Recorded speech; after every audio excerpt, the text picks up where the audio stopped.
प्यारे साथियों, आप सभी का स्वागत करता हूं अपने एमआरएस स्टडी परिवार में। तो डियर, आज की इस क्लास में मैं यहां पे बात करने वाला हूं। जैसा कि आपको पता है कि हम लोग जो है क्लासेस देख रहे थे इकोनॉमिक पॉलिसीज़ इन इंडिया, जो कि बीटेक 8 सेमेस्टर का है ना। बीटेक 8 सेमेस्टर का ये सब्जेक्ट है और 8 सेमेस्टर में आपका जो है इलेक्टिव पेपर है। तो अलग अलग कॉलेजेस में अलग अलग पेपर जो है लिए जाते हैं। तो डेफिनेटली अगर आप इस कोर्स को ज्वाइन किए हो या फिर आप इस वीडियोस को देख रहे हो, तो आपका उद्देश्य होगा कि हम इसे बेहतर तरीके से समझे, जाने और एक बेहतर स्कोर प्राप्त करें अपने यूनिवर्सिटी एग्ज़ाम में। तो यहाँ पे हमारा जो टॉपिक है, आज का जो हम सवाल यहाँ पे लेने वाले हैं, ये सवाल बोल रहा जा रहा है कि एनालाइज करना है impact of liberalisation on Indian economy. Indian economy पे क्या इम्पैक्ट पड़ा लिबरलाइजेशन का, उसको एनालाइज करना है क्रिटिकली। ये 2025 का पेपर एनालिसिस है। तो देखो, अगर हम बात करें पॉजिटिव इम्पैक्ट का लिबरलाइजेशंस का, क्योंकि 1991 में इकोनॉमिक रिफॉर्म्स लाया गया। क्या लाया गया? इकोनॉमिक रिफॉर्म्स लाया गया और उस रिफॉर्म्स के अंतर्गत 3 मेजर रिफॉर्म्स हुए। LPG, लिबरलाइजेशन, प्राइवेटाइजेशन और ग्लोबलाइजेशन, है ना। यानी लिबर्टी दिया गया लोगों को।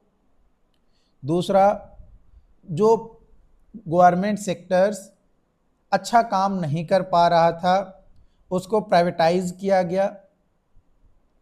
और ग्लोबलाइजेशन मतलब जो पहले क्लोज मार्केट था उसे ओपन मार्केट बनाया गया कि आप किसी भी देश के हो, आप हमारे यहाँ आकर बाजार लगा सकते हो, मार्केट लगा सकते हो और हम भी आपके यहाँ आ सकते हैं। मतलब ओपन मार्केट, ग्लोबलाइजेशन को प्रोमोट किया गया। तो ये 3 मेजर रिफॉर्म्स हुए इकोनॉमी में। तो हमारा जो मेन टॉपिक है या जो सवाल पूछा जा रहा है, सवाल पूछा जा रहा है हमारा लिबरलाइजेशंस के बारे में, माने क्या क्या लिबर्टी हमें दिया गया उसके बारे में। तो हाई जीडीपी ग्रोथ देखने को मिला, है ना। इसके अलावा फॉरेन एक्सचेंज स्टेबिलिटी बढ़ा, सर्विस सेक्टर रिवॉल्यूशंस हुए, यानी सर्विस सेक्टर में काफ़ी ज़्यादा ग्रोथ हुआ। सर्विस सेक्टर जो है तकरीबन जीडीपी का हमारा 54% होल्ड करता है। उसके बाद कंज्यूमर सोवेरेनिटी आपका हुआ, ये पॉजिटिव, यानी जो लाइसेंस राज पहले चलता था देश में, वो लाइसेंस राज को जो है ख़त्म कर दिया गया और सभी को एक समान देखा गया। और consumer now benefit from higher quality, lower price, technological advancement in sectors जैसे टेलीकॉम और ऑटोमोबाइल्स। माने जो कंज्यूमर चाह रहा है, जो क्वालिटी, जो प्राइस, उस प्राइस में, उस क्वालिटी में कंज्यूमर्स को मिल रहा है। तो जो पहले लाइसेंस राज था वो अब खत्म हो गया। पहले क्या था, मोनोपोली हो गया था कि भैया हम ये बना रहे हैं, ये तुमको खरीदना है तो इतना रुपया तुमको देना पड़ेगा, नहीं दोगे तो भैया हम इस चीज को नहीं बेचेंगे। ठीक है। तो ये आपका 4 मेजर पॉजिटिव इम्पैक्ट था। अब हम निगेटिव इम्पैक्ट देखें, जो कि स्ट्रक्चरल गैप्स के तौर पे आता है। वाइडनिंग इन इक्वलिटी, यानी अर्बन मिडिल क्लास और service professionals prospered and gains did not trickle down equally. माने एक जैसा सभी को ट्रीट नहीं किया जाता है, सबका अलग अलग होता है, तो इक्वलिटी आपका नहीं मिल पाया। दूसरा, नेग्लेक्ट किया गया आपका एग्रीकल्चर को। जब लिबरलाइजेशन शिफ्ट किया तो वो मेन फोकस किया आपका इंडस्ट्री और सर्विस के ऊपर, इंडस्ट्री और सर्विस के ऊपर। वो एग्रीकल्चर को नेग्लेक्ट कर दिया, जबकि अपने यहाँ यानी भारत में, या स्पेशली अगर बात किया जाए बिहार में, क्योंकि हम लोग भाई बिहार के हैं, एक बिहारी बंदा है, तो बिहार में 90% जो वर्कफोर्स है, वर्कफोर्स वो एग्रीकल्चर पे डिपेंड करता है ना, वो एग्रीकल्चर पे डिपेंड करता है। और इंडिया में तकरीबन 45%, 45 से 50%। क्योंकि बिहार में इसलिए ये ज़्यादा है क्योंकि यहाँ पे आपका कोई इंडस्ट्रीज उतना खास नहीं है, ठीक है। तो यहाँ पे अब 2015 के बाद यहाँ पे जो है सर्विस सेक्टर्स में जो है थोड़ा बढ़ावा मिला है, और इंडस्ट्री तो ना के बराबर ही है, तो सर्विस सेक्टर्स ही हैं। तो यहाँ पे मेजर जो वर्कफोर्स है वो है आपका एग्रीकल्चर, है ना। 90% की जगह पे आप थोड़ा कम कर सकते हो, 60-70% कर सकते हो, क्योंकि सर्विस सेक्टर में भी अब लोग गए हैं, यानी नेग्लेक्ट कर दिया गया एग्रीकल्चर को। ये निगेटिव इंपैक्ट था किसका? लिबरलाइजेशन का। डी इंडस्ट्रियलाइजेशन फियर, जैसे चाइना में हमारा डी इंडस्ट्रियलाइजेशन हुआ, जो कि एक ग्रोथ फेज के बाद स्किप किया गया। तो इंडिया में इसके जगह पे लाया गया एक इनिशिएटिव मेक इन इंडिया। मतलब आप प्रोडक्ट कहीं से भी मंगाओ, प्रोडक्ट कुछ भी हो, बट उसका असेंबलिंग इंडिया में होना चाहिए, या फिर आप इंडिया में मैन्युफैक्चर करो, है ना। या तो आप इंडिया में कोई भी चीज आप बना रहे हो तो उसका असेंबलिंग आप इंडिया में करो, या फिर आप इंडिया में बनाओ। ये एक नया इनिशिएटिव लाया गया 2014 के बाद, 2014 के बाद, और जिसके कारण से जो जीडीपी है वो लगभग 16 से 17% और बढ़ गया। एंड जो इंपोर्ट था हाईटेक गुड्स का, वो रिलायंस निकल कर आया। इसके अलावा जॉबलेस ग्रोथ, यानी high GDP growth has not translated into proportional to job creation.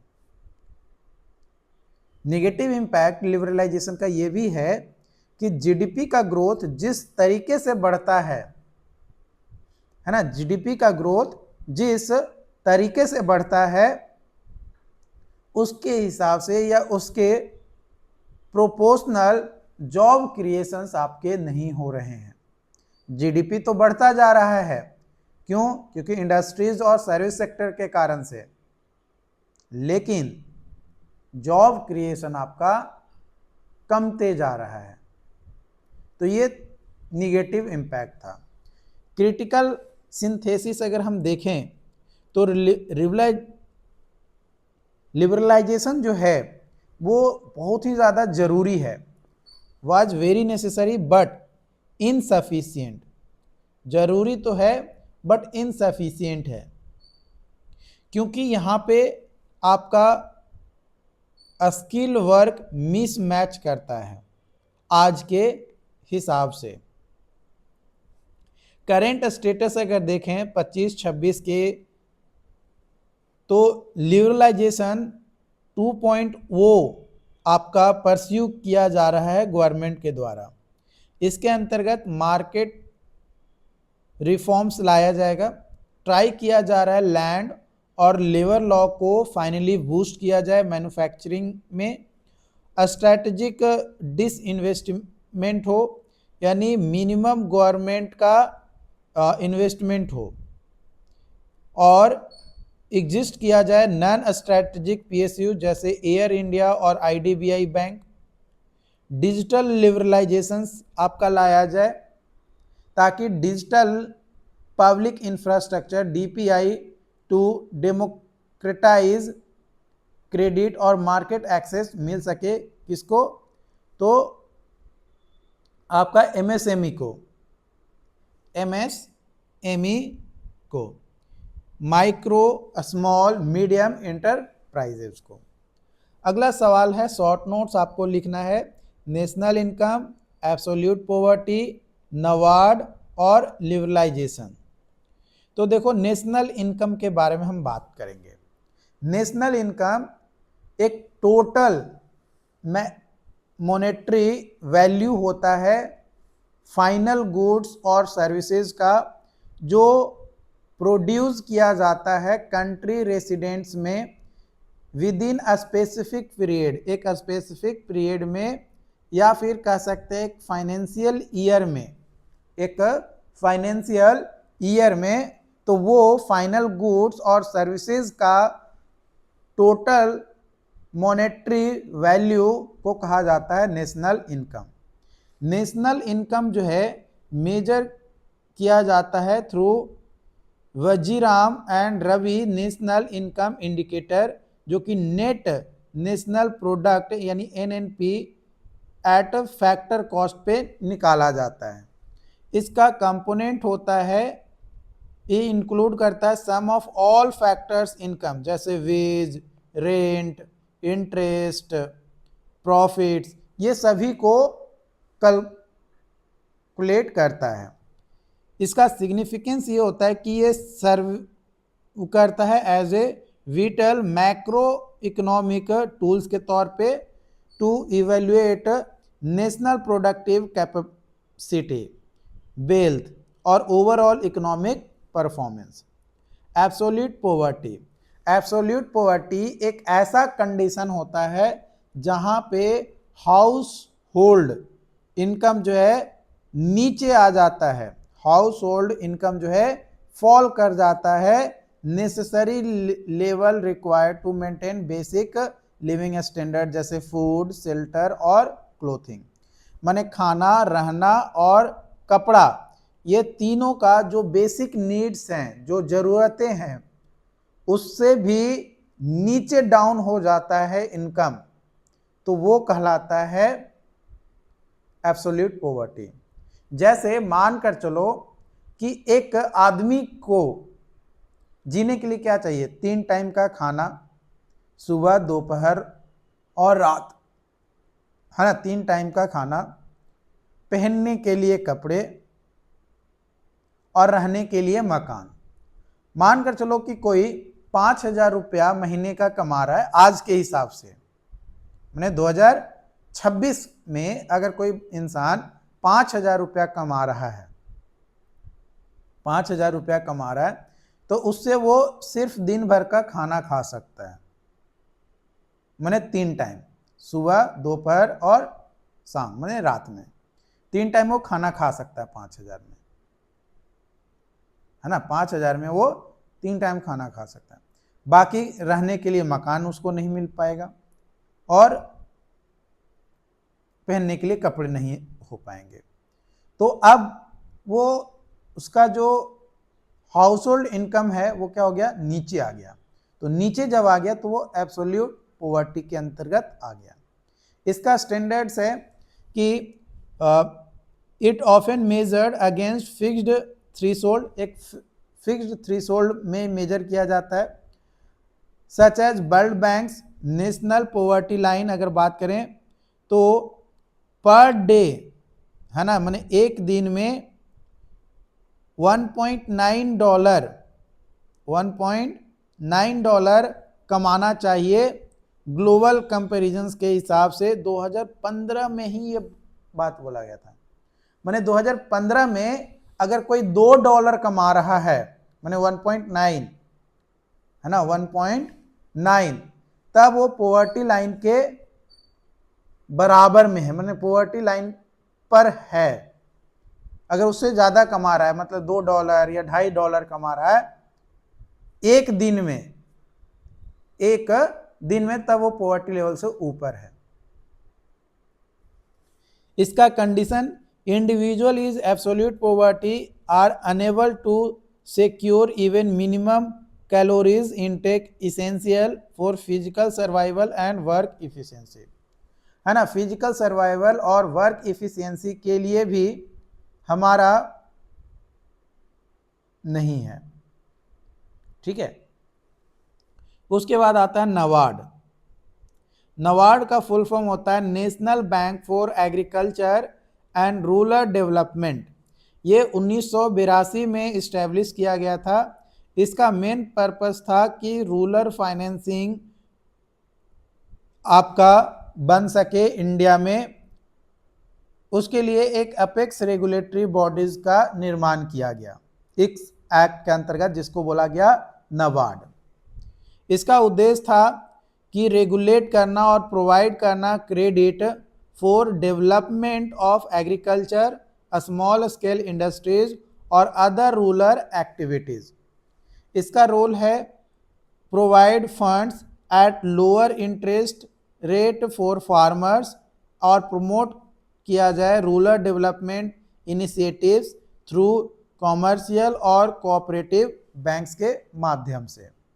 Liberalisation, इसमें क्या होता है, रिलैक्सिंग और रिमूविंग गवर्नमेंट रेस्ट्रिक्शंस और regulation on private sector enterprises.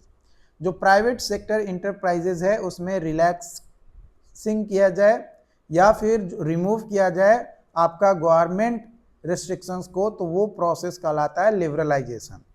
इसका पर्पस था कि प्राइवेट सेक्टर पार्टिसिपेशन जो है ज़्यादा से ज़्यादा हो और जो लाइसेंस राज पहले चल रहा है उस लाइसेंस राज को खत्म किया जा सके। इंडिया में अगर हम बात करें तो लिबरलाइजेशन रिफॉर्म्स जो है 1991 में जो इकोनॉमिक रिफॉर्म्स हुआ उससे स्टार्ट हुआ और ये धीरे धीरे इंटीग्रेट किया आपका domestic economy with global market के साथ। आई होप कि ये पॉइंट्स आपको जो है समझ में आया हो। अगर फिर भी कोई डाउट्स आता है, कोई कंफ्यूजन है तो आप हमें कमेंट करके बताइए। एंड चैनल पे जो लोग पहली बार आए हैं, जो लोग यूट्यूब पे देख रहे हैं उन लोगों के लिए, और जो लोग ऐप पे देख रहे हैं उनके लिए नोट्स वगैरह सारी चीज़ें आपको यहाँ पे प्रोवाइड किया गया है, तो उसके हिसाब से आप अपना चेकआउट ज़रूर कर लीजिए।